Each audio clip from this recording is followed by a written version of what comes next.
Concernant ma vidéo sur le Maroc, ça n'a pas du tout donné. Honnêtement, il faut le reconnaître que ça n'a pas donné. Ce n'est pas ce que moi je voulais. Comme je le disais la semaine passée, c'est une visite que je n'ai pas préparée. Donc, c'est un truc que je devrais préparer avant de faire le déplacement.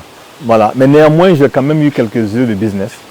Déguster du poulet fermier dans un restaurant qui était vraiment très bien, qui était excellent. Et en fait, c'est un restaurant qui transforme. C'est un restaurant qui transforme, qui a des animaux dans la ferme et qui transforme directement ces animaux-là au niveau de son restaurant.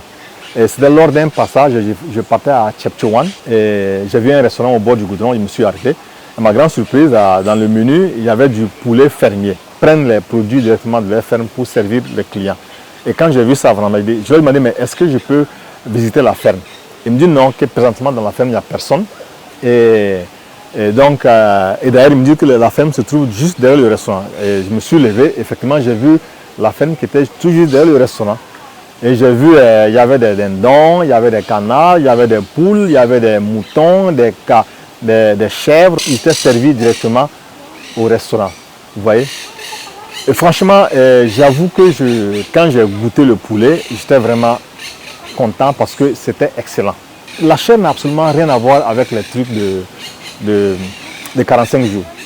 Ça n'a absolument rien à voir. Et en plus de ça, c'était des animaux qui étaient élevés en semi-liberté. Le même plan que moi, ils sont en train de faire aussi. La même chose. Ils étaient en semi-liberté, c'est-à-dire que quelquefois, ils avaient le matin ou c'est le soir, ils avaient leur ration normale. Et maintenant, après, ils étaient en liberté.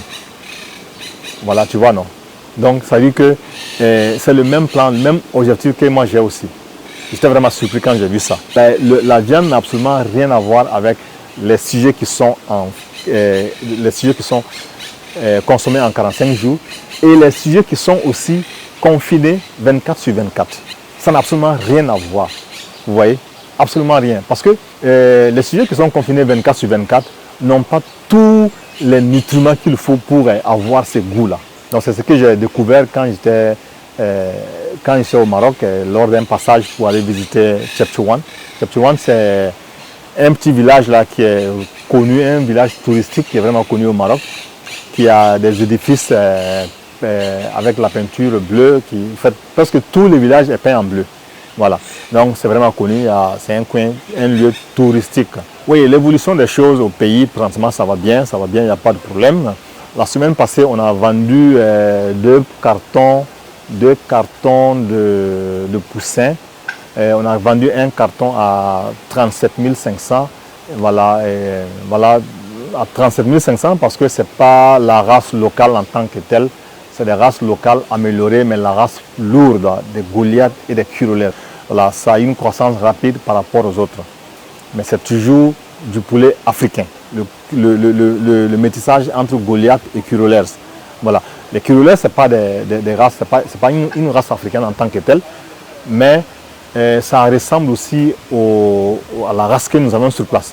Ça n'a pas les mêmes prix que la race locale simple améliorée. Le poussin fait 500 francs ou 600 francs au Burkina, mais le Goliath et la Curolaise métissée, le poussin fait 750. Donc si bien que le carton revient à 37 500. Donc j'ai vendu deux. Le reste, je n'ai pas vendu parce qu'il me faut des poussins pour mon business. Voilà, c'est pour ça que je n'ai pas vendu le reste là. On a ramassé 100 et quelques, non, presque 200. On a vendu les deux cartons, ça veut dire 100. On a conservé 65. On a perdu quand même quelques sujets. Voilà, donc, mais les 65 et quelques là, on va les envoyer directement au champ, dans la ferme. Je mets des œufs dans la machine chaque semaine. C'est-à-dire qu'après les 25 jours en temps normal, chaque semaine, je dois ramasser des poussins. Et donc, cette semaine, c'est-à-dire que l'éclosion a commencé hier. On a ramassé 75 poussins. Aujourd'hui encore, je crois qu'on va ramasser. Mais ces poussins en question, je ne vais pas les vendre. Je peux les vendre si je veux. Il y a d'ailleurs des clients, je peux les vendre si je veux. Mais je vais les envoyer directement dans la ferme parce que j'ai besoin aussi des poussins pour mon business. Dans 2 mois, les gens vont courir derrière pour acheter les poussins parce qu'ils veulent les engraisser pour pouvoir les vendre pendant les fêtes de fin d'année. Donc moi, j'ai besoin de beaucoup de poussins aussi.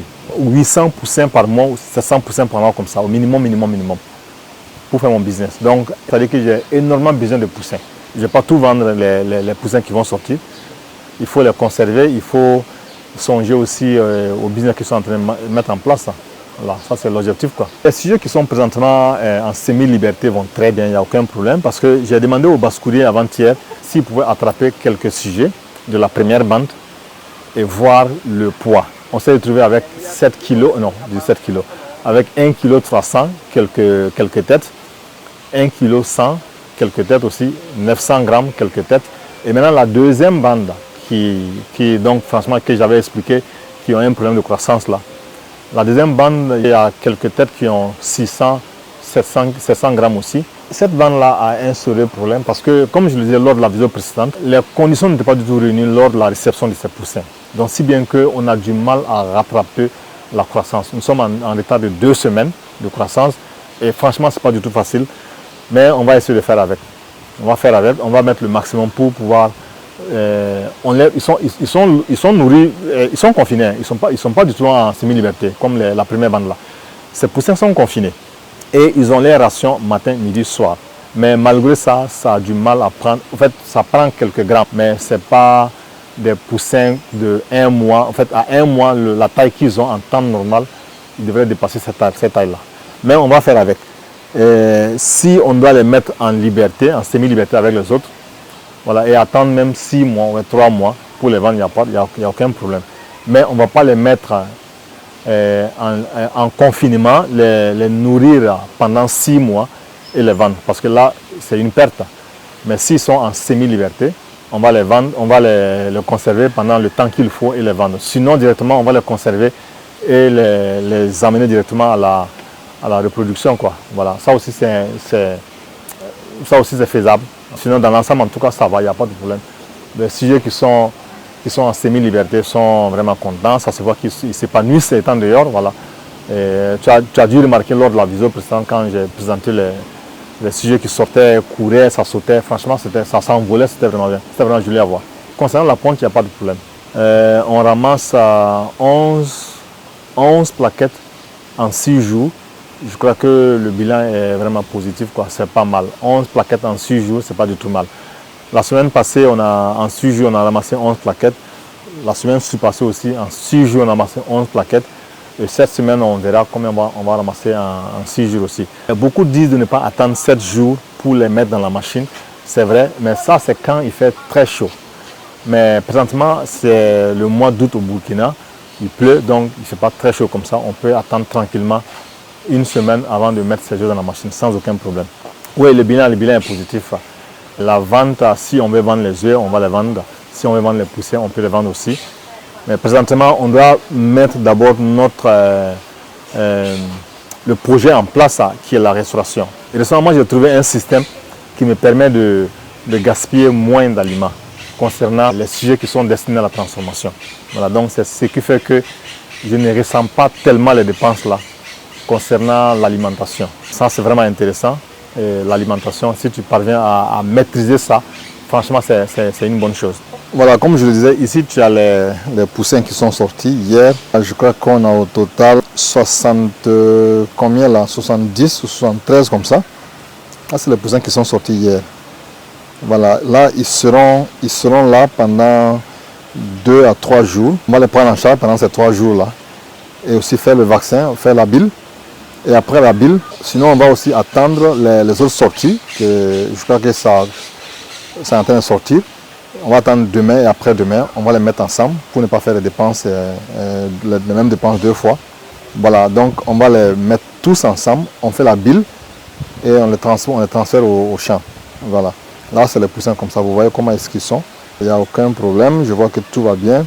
Ils sont dans la poussinière. Les 65 qu'on a ramassés la semaine passée sont à part. La ferme est à 1 heure de bobo. Donc pour ne pas faire de va-et-vient, on va les prendre ensemble, que ce soit les poussins qui sont sortis avant-hier et la semaine passée, et les poussins qui sont sortis hier, les poussins qui vont sortir aujourd'hui encore et demain. On va faire le même vaccin et on va les envoyer dans la ferme. Il y a des poussins qui vont sortir la semaine prochaine. On va faire aussi une autre procédure parce qu'on ne peut pas attendre cette sortie-là pour passer 1 semaine.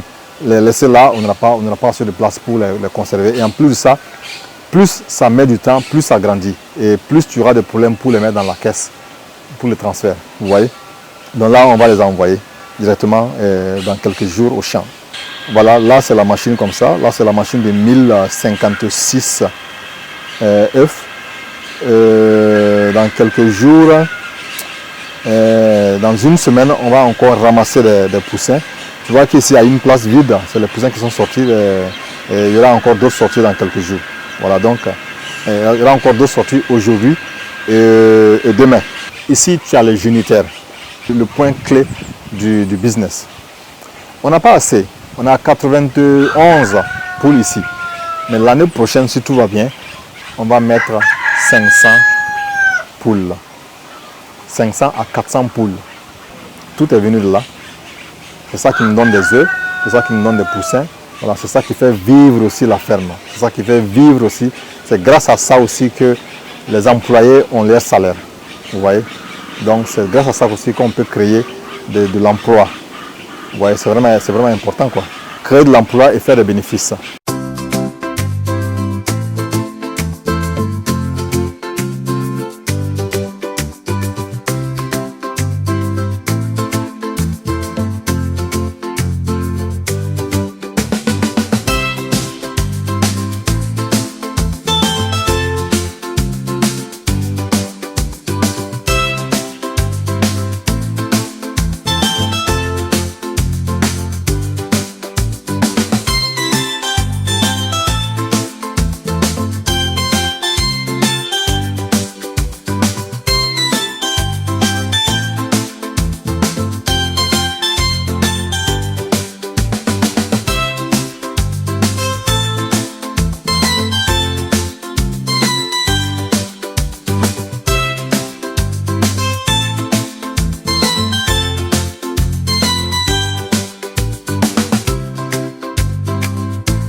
Cette vidéo prend fin, j'espère que tu l'as aimé. Partage la vidéo,